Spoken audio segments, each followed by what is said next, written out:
ارے او دلیروں اور بہادروں، تمہیں کس چیز پر مان، کس چیز کا بھروسہ ہے تجھے کہ اللہ سے ڈرتے نہیں، ایک نیکی کر لیتے ہیں، اس نیکی پر اترانا شروع کر دیتے ہیں۔ وہ کون سا ایسا عمل ہے جو آپ کا صحابہ سے بڑھ کر؟ ارے صحابہ کا تو ایک عمل جو ہے، ساری کائنات مل کر، یہ تمام مخلوقات مل کر اس ایک عمل جیسا عمل کریں تو یہ نہیں ساتھ مل سکتے، اس کے آدھے کو بھی نہیں پہنچ سکتے۔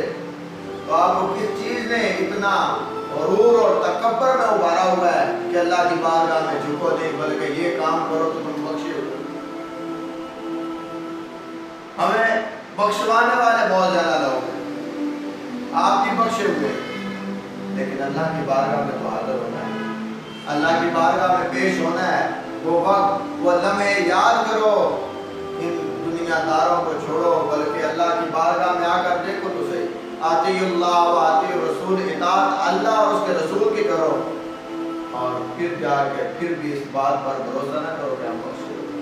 حضرت عمر رضی اللہ تعالیٰ عنہ کا تقویٰ آپ کو شاید یاد ہے کہ نہیں، اور واقعہ آپ نے سنا ہوگا کہ عید کا چاند چڑھا، لوگوں نے خوشی مبارک دی تو آپ رونے لگ گئے، آپ رونے لگ گئے۔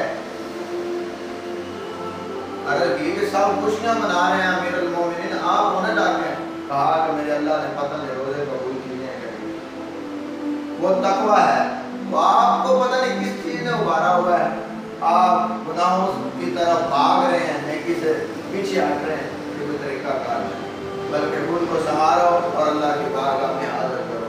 حضرت ابو لبابہ رضی اللہ تعالیٰ عنہ بنی غزوہ بنو قریظہ کے موقع پر آپ سے ایک خطا سرزد ہو گئی، تو آپ نے کیا کیا؟ کہا کہ میں اس وقت تک کوئی نہ چیز کھاؤں گا، نہ پیوں گا، نہ چکھوں گا، اور خود کو ایک ستون کے ساتھ باندھ دیا۔ کہا جتنی دیر تک میرا اللہ مجھے معاف نہیں کرے گا اتنی دیر تک میں خود کو کھولوں گا نہیں اور کھاؤں گا۔ یہ تقویٰ ہے، یہ تقویٰ ہے۔ یہ وہ صحابہ ہیں جنہوں نے حضور نبی پاک صلی اللہ علیہ وسلم کی زیارت کی اور آپ کے ساتھ جنگوں میں بھی گئے، تو باندھ لیا، 7 دن تک کوئی چیز نہیں کھائی۔ کتنے دن تک؟ 7 دن تک کوئی چیز نہیں کھائی، نہ تو چکی ہے۔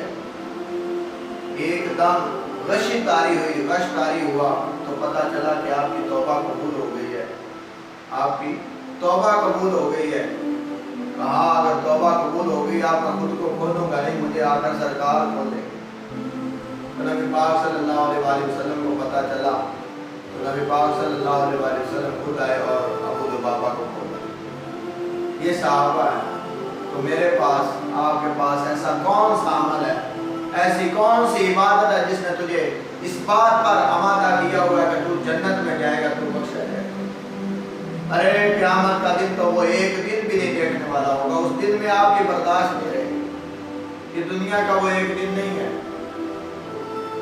اس دن سے ڈرو، اللہ کی بارگاہ میں جھکو، اور ان ایسے لوگوں سے بچو جو کہتے ہیں کہ بس بھئی آپ جنتی ہیں، مولانا صاحب بلائے، سال بعد بلا لیں تو آپ کو جنتی کہہ کر چلے جائیں، آپ کہیں گے لو جی علامہ صاحب نے ہمیں جنتی کر دیا، پورے سال میں آپ چوری بھی کریں، ڈکیتی بھی کریں، لوگوں کی غیبت بھی کریں، ظلم بھی کریں، ستم بھی کریں، قتل و غارت بھی کریں، پھر بھی آپ بخشے ہوئے، کیونکہ مولانا صاحب ہمیں کہہ گئے، ہمارے پیر صاحب نے ہمیں کہہ گئے۔ تو ایسی بات نہیں، سال بعد پھر بلا لیا، پھر خود کو جنتی کروا لیا۔ بھائیو اللہ کی بارگاہ میں جب حاضر ہونا ہے، اس کا حساب کس نے دے؟ آخر کی سوچو۔ اللہ تعالیٰ